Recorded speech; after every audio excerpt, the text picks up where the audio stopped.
Buat saya di penjara juga. Yang masuk, saya jamin kehidupannya. Mereka pun saya kasih barang untuk ngedarin di dalam. Sampai saat ini masih. Jadi memang sengaja dimasukkan memang Dimasukkan untuk mengedarkan di dalam sel.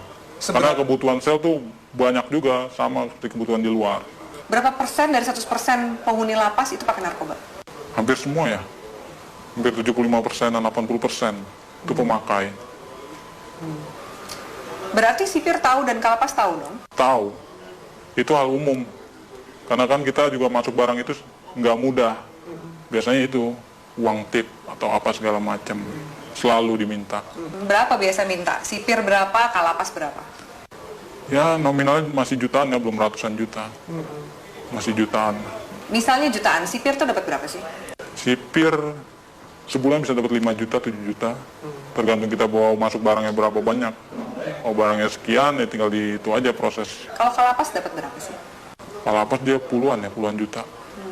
Yang paling banyak demand-nya itu di penjara mana? Cipinang. Lebih banyak dia bandarnya. Salah satunya banyak kan anak buah saya selama ini yang ketangkep di mana, mereka di dalam ya saya tanggung semuanya. Dia di dalam, hidup keluarganya di luar, saya tanggung semua. Oke. Sampai dia keluar. Sampai dia keluar. Secanggih apa sih bisa ngatur peredaran narkoba Iya. di dalam penjara? Alat-alat mereka canggih dong? Canggih. Mereka alat-alatnya lebih canggih dari pemerintah Indonesia sendiri ya. Masa? Iya. Secanggih apa? Dari mulai telepon, mereka pakai satelit, langsung tembus satelit. Tidak ada lagi lewat operator-operator Indonesia. Mereka semua pakai satelit. Jadi nggak bisa disadap. Nggak bisa disadap. Sangat sulit untuk disadap. Tidak akan ada habisnya Indonesia. Karena Indonesia target terbesar di Asia untuk peredaran. Untuk peredaran. Kenapa Indonesia jadi target? Karena demand yang begitu besar. Demand yang begitu besar. Keuntungannya juga besar. Hukumannya juga ringan. Soal hukuman. Iya. Ringan, berarti nggak mungkin bikin jerak. Apa sih yang bikin jerak aparatnya? Dari mana sih kemudian kalau misalnya mau ngabisin ini gitu? Dari mana sih? Biasanya kalau main di hakim itu buat main hukuman. Peringanan hukuman, segala macam. Anda bayar? Saya bayar. Dalam bentuk uang atau dalam bentuk barang juga Anda kasih? Uang, biasanya uang. Mereka hanya uang. Kadang barang tergantung hakim.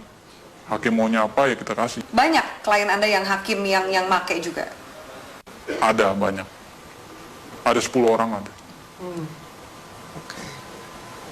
Bagaimana Anda menggunakan uang yang luar biasa banyak ini? Biasanya Anda menghabiskan untuk apa? Biasanya saya habisin buat pesta-pesta aja. Pesta, saya beli barang, segala macam apa, kebutuhan.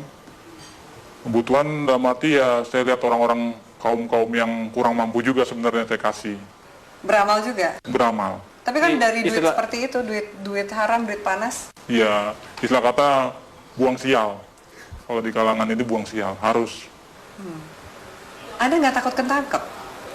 Enggak. Karena saya percaya, saya di dalam pun saya dijamin. Dan keluar pun masih ada tempat buat saya. Kecuali hukuman mati ya, mungkin banyak yang kapok. Susah nggak sih keluar dari jaringan ini? Sangat sulit. Karena semuanya itu sudah terpantau oleh bos. Kita pun juga nggak tahu kan anak buah bos seberapa banyak. Yang kita tahu kan hanya segelintir orang yang saya percaya ada 30 orang. Mungkin dari lain ini ada lagi anak buah bos yang mantau saya juga. Bagaimana posisi saya, peredaran saya, perkembangan saya. Oke. Dari Jakarta sendiri, selain 5 bos Anda ini, Iya, ada juga jaringan-jaringan yang lain? ada. Banyak. Di Jakarta aja ada sekitar 50 jaringan. Yang saya tahu 50 jaringan, mungkin lebih. Itu yang saya tahu. Jaringan ini lebih besar atau sama kuatnya dengan jaringan Anda? Macam-macam. Tergantung dari barang sih biasanya. Kalau barang kita bagus, banyak juga jaringan ngambil di kita juga. Makanya barang itu nggak pernah akan habis. Tidak akan pernah habis di Indonesia. Walaupun mereka menangkap, menyita segala macam berapa ribuan ton, ratusan kiloton, itu nggak akan pernah habis. Karena itu cuma sedikit, paling seujung jari ya, ujung jarinya dari total barang yang ada di Indonesia. Kalau BNN sendiri, gimana Anda sebagai bandar ngelihat BNN? BNN saya lihat sih Untuk saat ini tergantung orang-orangnya sih, BNN juga. Sama lah sama yang di Polres, Polda, segala macam. Istilah katanya kan orang Indonesia itu hanya butuh duit. Semuanya ujung-ujungnya duit. Asal kita punya duit, ya lolos. Sampai ke jaringan, kalau kepolisian juga Kepolisian udah hal umum. Udah nggak bisa ini lagi. nggak mungkin dibersihin. Nggak mungkin dibersihkan. Karena memang aparatnya pun pemakai. Kenal sama bandar, kenal barang, nyuplai barang juga, begitu. Seterusnya. Bea Cukai gimana? Bea Cukai juga mengawasi kan Iya. seperti ini. Bea Cukai ada permainan juga. Maka kita di Bea Cukai itu ada sekitar 5 orang kita pegang di sana. Untuk tiap ininya. Apa peran 5 orang di Bea Cukai ini? Meloloskan barang. Meloloskan barang. Jadi ada pengiriman juga. Pengiriman barang, pengeluaran keluar barang, itu semua lewat dari mereka ini, 5 orang ini. Oke. Anda punya berapa rekening? Ada 10 lebih. 10 lebih. Kurang lebih satu rekening isinya berapa sih? Tergantung ya, ada yang 1 miliar, ada yang 800, ada yang 750. Paling kecil ya sekitar 250 juta. Anda nggak takut kelacak oleh PPATK nih? Wah, enggak ya, itu nama rekeningnya udah beda-beda. Ada panggilan untuk berhenti dari dunia hitam ini? Belum ada. Saya masih menikmati sampai sekarang karena keuntungannya lumayan. Bukan lumayan lagi ya, mungkin kalau Mbak sendiri mungkin akan tergiur dengan hasilnya. Yakin kamu? Yakin sekali. Masa? Iya, benar. Belum ada panggilan untuk tobat berarti? Belum. Masih menikmati. Mau sampai kapan? Sampai seterusnya mungkin ya. Sampai tunggu panggilan. Orang tua Anda nggak curiga? Tidak ada yang tahu. Teman-teman kecil pun nggak ada yang tahu. Semuanya saya dan kawan saya yang baik saya kenal saja tahu.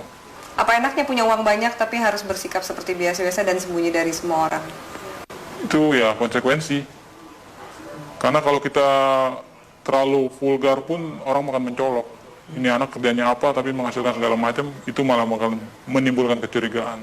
Baik dari orang tua, saudara, bahkan lain-lainnya bakalan imbasnya ya penyelidikan dan penangkapan. Apakah jaringan narkoba ini juga masuk ke istana? Istana sebagian ya udah masuk. Lewat mana? Itu organisasi lain. Kita belum bisa sampai masuk ke sana. Mungkin ya organisasi ini lebih kuat dari yang bos saya punya. Itu sudah masuk Ke istana? ke istana. Oke. Transaksinya besar? Tetaplah bersama kami di Metro Malam pemirsa, karena setelah jeda pariwara berikut, Metro Malam masih akan kembali dengan sejumlah informasi.